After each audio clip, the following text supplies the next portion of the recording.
Here we go now with the Mets.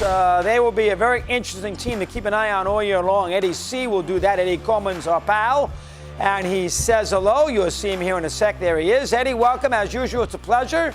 Eddie, of course, the dean of there you go, the dean of Met coverage here in the metropolitan New York area. All right, Eddie, let's do Lindor first. You know, he doesn't seem like he's in love, just by the quotes. He doesn't seem like he's in love with getting a contract done by opening day. Now, I don't know if that's that big a deal based on, you know, the deep pockets of ownership, but it doesn't seem like this is a Tatis scenario where this could be done in 14 days. Let's start there. Go ahead. Let me hear. Well, he was as definitive yesterday, Chris, as I've heard him thus far in wanting a contract done. He said for the first time, really, that I'll go to free agency if it's not done by the end of spring training. Now, I'm not necessarily sure I believe that, and I do think that the Mets and he are going to come to an agreement before the end of spring training. I do believe that, but at the same time, that was as definitive as I've heard him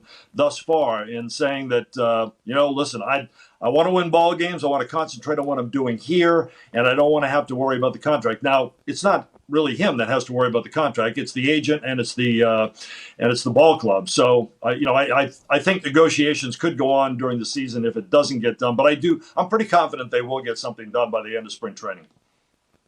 I know if they were offering you $300 million, Eddie, and there was a little bit of a delay, you'd live with it. I can tell you that. I mean, the same thing Guaranteed. goes. I mean, this spring training deadline is the dumbest thing in the world. These players don't want to be distracted. Distract me with that kind of money. I'll figure out a way to play. All right, how about how about the scenario with Conforto? I know the agent, may not be as obliged to sign a deal by opening day. What's the story with him in right field? Let me hear. I think that's a little bit different. I think that that may be something that happens during the season. Listen, I think Michael Conforto wants to stay here. He has said several times, Scott Boras is his agent. We know that. But as he said several times, Scott Boras works for me. It's not the other way around. I think he enjoys it here. I think he likes his place on the team and in the team. He's one of the leaders of this team, along with Lindor and DeGrom. So I think Michael Conforto wants to stay here. He's grown as a player. I thought he had his best season last year in a shortened season, and I expect more of the same from him this year. So I'm pretty confident that Conforto will be here, but I'm not necessarily sure it's going to be done that quickly. All right, the back end of the Met rotation, we know where they're okay. I'm assuming Carrasco might miss a week, but, he'll be there in that front end. Where do we stand with those fourth and fifth starters, especially the fifth, Eddie? Where do you stand right now, 2 weeks to go? Yeah, I still think David Peterson is the guy to beat there. He didn't have a great outing his last time out. His last inning was very good, 1-2-3 inning.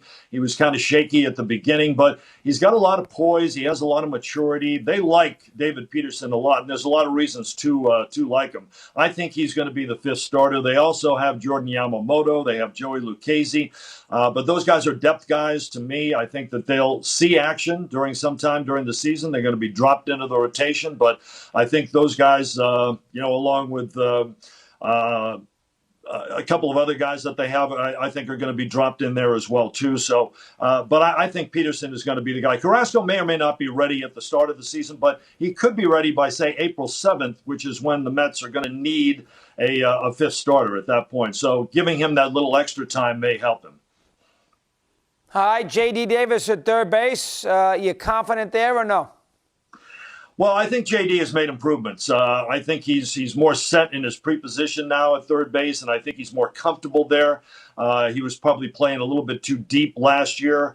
I think a lot of it is going to depend on Lindor and the two guys that surround him, McNeil at second base and Davis at third base. On paper, to me, Chris, when you look at the Mets infield, it's not a great infield on paper. Alonso at first, McNeil, Davis, Lindor, but it's an infield that I think that can get the job done and can improve in time. And a lot of that depends on Lindor and how he kind of blends with the other guys. But JD has made improvements there. He's got a great arm, and I think if he can handle that and handle the shift a little bit, he'll stay on the third base side during the shift. If he can do all that, I think he's going to be fine. He's a good athlete. And I think one thing they do have to worry about a little bit is going back on balls, he and Lindor. Dom Smith is in left field. Brandon Nimmo's in center field.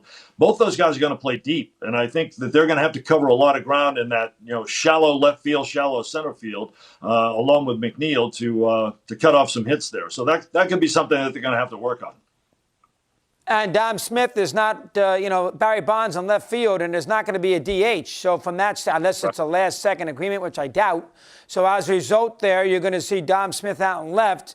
And you don't want his defense to affect his offense. He's very important with that left-handed bat. Defensively, can he be average enough? What's your take there? Yeah, no, I think he can. I think Dom's a quick learner. He's got a great glove. Now, again, he's a very good first baseman. He's not there. He's going to be playing the outfield. He's going to log most of his time in left field. Defensively, late in games, he may switch over to first base. But Dom's got a great bat, and they need that bat in the lineup. And he's going to be a regular in left field. So can he get better? Yeah, I think he already has gotten better out there. He's not going to be a guy that kills you, but he'll be a guy that probably will give up a few runs here and there, but he can make that up with his bat too. All right, last thing, Eddie, and that's the Mets with listen, they've always had a lot of expectations, but always something gets in the way. I think their over-under number is way too high at 91. I think I got to see that before I'm going to sign off on it.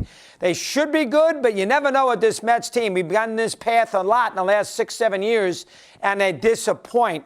Why would this year be different?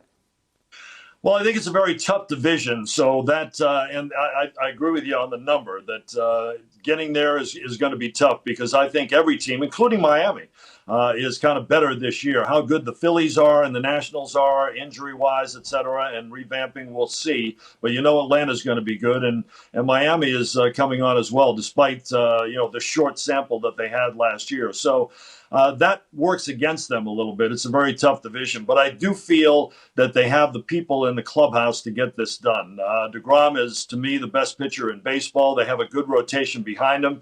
I think that Carlos Carrasco makes a huge difference to have a guy there that can be your number 2 guy, and then Marcus Stroman right behind him. If Stroman's here he wasn't here at all last season. He had a half season before that. And Diaz has looked very good at the end of games. I think he's turned a corner. If that holds and that's going to be a key, then I think they're going to be in good stead. They'll score enough runs. They have enough offense to do some damage. Pete Alonso looks great right now, so this can be different for them this year. And listen, they were a disappointment last year. There's no question about that. They scored enough runs and did enough things. They should have made an expanded playoff field. They didn't. It was a disappointment. They have that to make up. I think they can make it up this year. Good job, Eddie. Always a pleasure. We love you. We'll keep in touch. Thanks very much here today, pal. All right, Chris. Have a good day. See you.